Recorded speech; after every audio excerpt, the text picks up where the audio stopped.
Terima kasih pemirsa Anda kembali dalam IDX Conversation Closing. Pandemi COVID-19 memang telah membuat perekonomian banyak negara terpuruk. Namun pandemi juga telah melahirkan adaptasi baru yang mendorong peningkatan ekonomi digital di berbagai negara. Bagi Indonesia sendiri, ekonomi digital mempunyai potensi yang sangat besar dan bisa menjadi sumber pertumbuhan ekonomi baru yang menjauhkan dari ancaman krisis ekonomi.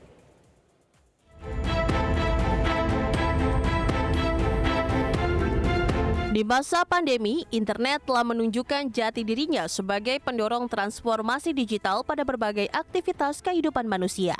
Internet juga sekaligus menjadi lokomotif pertumbuhan ekonomi digital. Tanpa disadari, potensi ekonomi digital di Indonesia peningkatannya cukup signifikan. Potensi ekonomi dan keuangan digital memiliki prospek cerah untuk dioptimalkan menjadi sumber pertumbuhan yang baru. Di tahun 2021, pertumbuhan perdagangan digital mencapai 401 triliun rupiah, seiring dengan meningkatnya ekspektasi dan preferensi belanja secara online yang didukung sistem pembayaran digital. Potensi ekonomi digital Indonesia ini tidak bisa dilepas dengan banyaknya startup yang bermunculan. Indonesia saat ini mempunyai 2.392 startup, 2 dekakorn dan 8 unicorn. Indonesia juga menjadi tujuan investasi populer di Asia Tenggara. Mampukah berbagai macam potensi yang besar itu bisa direalisasikan Indonesia? Apakah kenaikan inflasi ini juga menggerus daya beli di sektor digital? Simak pembahasannya berikut ini.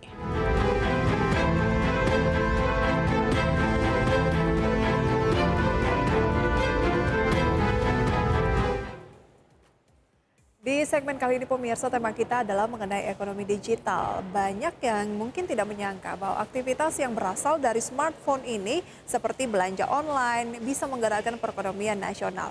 Apalagi selama kurang lebih 2,5 tahun terakhir, pandemi telah merubah aktivitas masyarakat lebih banyak dilakukan secara daring, termasuk aktivitas perekonomian. Nah, pesan makan tinggal pencet dari handphone saja pemirsa, beli pakaian, scrolling, langsung bayar. Dan juga barang yang kita beli pun langsung datang ke rumah. Apalagi ketika e-commerce marak melakukan diskon. Transaksi digital pun juga terus mengalami peningkatan yang pesat. Tidak heran pemerintah pun terus memberikan perhatian serius terhadap ekonomi digital ini. Karena pertumbuhannya memang cukup signifikan.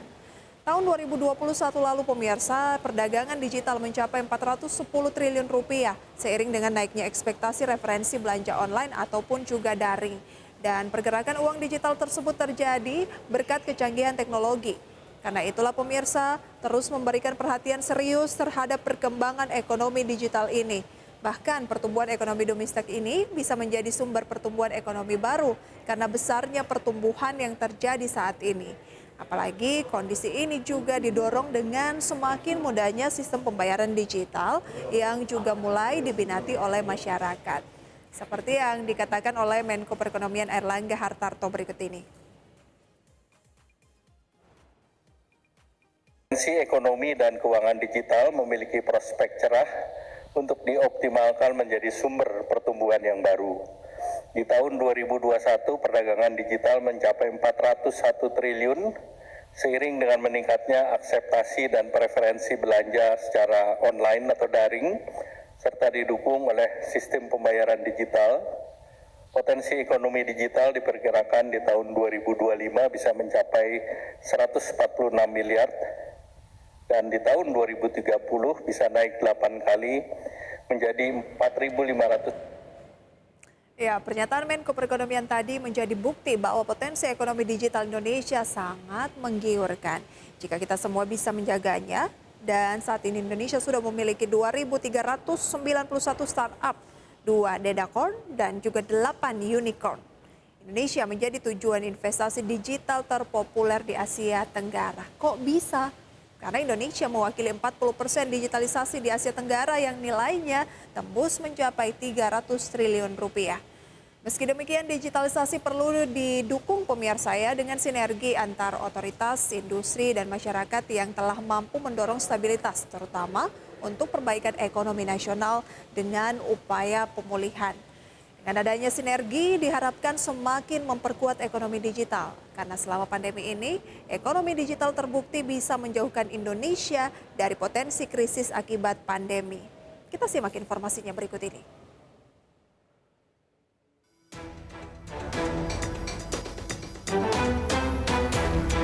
Akselerasi menjadi kunci pertumbuhan ekonomi digital di Indonesia. Digitalisasi telah melahirkan berbagai peluang baru yang dapat dimanfaatkan untuk meningkatkan inklusi keuangan dan perekonomian di Indonesia.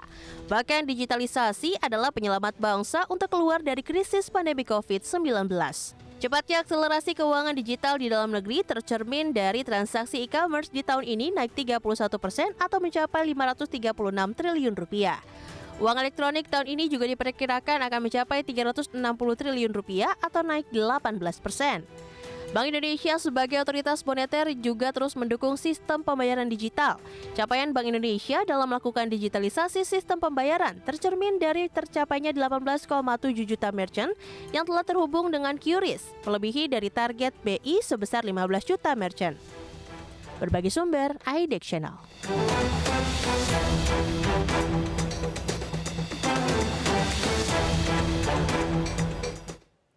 Digitalisasi ekonomi, keuangan, dan sistem pembayaran kini terus berkembang dengan pesat. Untuk itu, Bank Indonesia terus merumuskan kebijakan yang tepat terkait dengan transformasi ekonomi dan keuangan digital ini agar bisa menjadi penopang pertumbuhan ekonomi secara nasional. Sinergi dan juga kolaborasi antara otoritas dan juga industri keuangan terus menjadi sorotan Bank Indonesia dalam mengoptimalkan manfaat digitalisasi dalam mendorong pertumbuhan ekonomi. Terlebih lagi, pemulihan ekonomi Indonesia sangat didukung dengan cepatnya penerapan keuangan digital. Dan perkembangan bisnis perdagangan elektronik atau e-commerce melesat 31% menjadi sekitar 536 triliun rupiah pada tahun ini. Uang elektronik juga naik 18% atau setara dengan 360 triliun rupiah pada 2022 ini. Dan berikut pernyataan dari Gubernur Bank Indonesia Peri Warjio. Integrasi data itu menjadi penting karena digital is about data. Itu sangat penting. Tapi lebih dari itu ada juga human resource, SDM. Bu Menteri menyebut itu, Pak Menko Perekonomian menyebut itu, saya menyebut itu, juga Pak Menko menyebut seperti itu. Nah, dari sini memang betul sekali bahwa di sini tidak bisa hanya secara nasional. Karena ujung-ujungnya adalah di berbagai daerah. Saya sangat terima kasih terutama Pak Koster ya, Gubernur Provinsi Bali yang digitalisasi di sini sangat maju. Tapi saya yakin ini juga di provinsi-provinsi yang lain. Di setiap daerah ke 46 kantor-kantor kami juga dengan Pemda untuk mencoba melakukan elektronikasi transaksi pemerintah daerah. Dan tentu saja adalah koordinasi arahan sangat clear dari Kementerian Dalam Negeri. Pak Wamen Dalam Negeri, kami persilahkan Pak John Wetipo. Silakan, Pak. Terima kasih, Pak. Itu dia pemirsa, di sisi lain potensi ekonomi dan keuangan digital pada 2025 ini diperkirakan bisa mencapai 146 miliar dolar Amerika Serikat atau setara dengan 2.184 triliun rupiah. Tentu saja dengan potensi tersebut Peri Warjio atau Bank Indonesia meyakini bahwa Indonesia bisa berhasil keluar dari krisis akibat pandemi COVID-19 dengan mendorong peningkatan ekonomi dan juga keuangan digital. Kalau kemarin pemirsa lebih banyak ditopang oleh mungkin konsumsi masyarakat, nah sekarang tetap konsumsi masyarakat tetapi sudah mulai terdigitalisasi dengan melakukan pembelian barang-barang UMKM mungkin melalui e-commerce. Untuk itu, optimalisasi penguatan sinergi dalam mempercepat akselerasi keuangan digital di Indonesia serta pemulihan ekonomi Indonesia berbasis penerapan keuangan digital ini salah satu yang menjadi faktor utama dan kunci. Dan salah satu sektor yang terus didorong saat ini untuk penggunaan keuangan digital pemirsa adalah itu tadi UMKM. Berikutnya, demi meningkatkan UMKM untuk bisa naik kelas dan bertransformasi ke segmen digital. Karena tidak semuanya sudah masuk ke segmen digital, kebijakan kredit usaha rakyat atau KUR pemirsa terus digalakan dan diklaim mampu mendorong UMKM untuk bisa naik kelas. Bukan hanya itu, KUR UMKM juga terbukti ini mampu menyerap sekitar 32,1 juta lapangan kerja. Melalui dukungan layanan penjaminan Indonesia Financial Group atau IFG bertekad membuka peluang aksesibilitas finansial UMKM agar para pelaku usaha ini ya bisa naik kelas pemirsa dan produknya juga menjadi lebih berkualitas. Dan hingga Juni 2022 ini, realisasi volume penjaminan KUR telah mencapai 101,1 triliun rupiah dengan UMKM yang menjamin sebanyak 2,21 juta debitur UMKM. Meski potensinya melimpah, bukan berarti pengembangan ekonomi digital di Indonesia tidak ada tantangan. Banyak tantangan dan juga pekerjaan rumah yang harus diselesaikan. Apa saja itu pemirsa? Kita simak tayangannya berikut ini.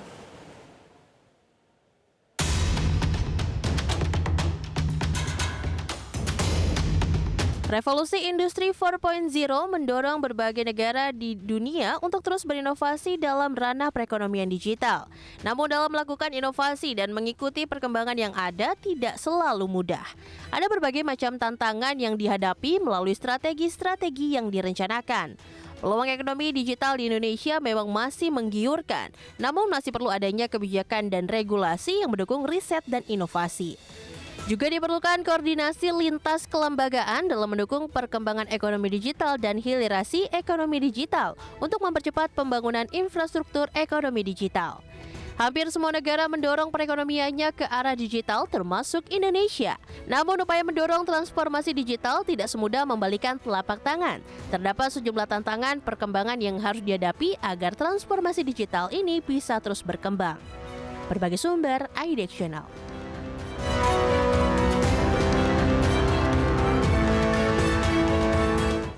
Ya, jarang ya pemirsa ada peluang tanpa tantangan. Nah, setidaknya terdapat sejumlah tantangan perkembangan yang harus dihadapi agar transformasi digital ini bisa terus berkembang. Yang pertama adalah soal cyber security. Keamanan digital ini masih menjadi tantangan utama di berbagai negara dalam hal perekonomian digital. Dan sebagai negara berkembang yang memiliki peluang besar, Indonesia memiliki arus transaksi online yang memang semakin meningkat setiap tahunnya. Dan hal ini akan menjadi celah baru bagi pihak yang tidak bertanggung jawab untuk melakukan penyerangan terhadap dunia cyber. Bahkan Indonesia pernah mendapat 1.225 miliar serangan cyber setiap harinya. Oleh karenanya pemirsa, memang penting bagi pemerintah untuk terus menciptakan sistem keamanan internet tingkat tinggi guna menjaga transaksi dan juga investasi ekonomi digital ini. Tantangan berikutnya pemirsa adalah ketatnya persaingan. Perekonomian digital juga membawa persaingan pasar yang tentunya semakin ketat. Berkembangnya e-commerce seolah menjadi keran masuknya produk-produk dari negara lain ke Indonesia dengan mudah. Akibatnya produk-produk lokal pun jika tidak berkembang, tidak naik kelas akan tergerus oleh produk dari negara lain yang cenderung dijual dengan mungkin harga yang lebih terjangkau. Karena itulah pemirsa, penguatan daya saing produk lokal juga terus ditingkatkan agar bisa bersaing di ekonomi digital.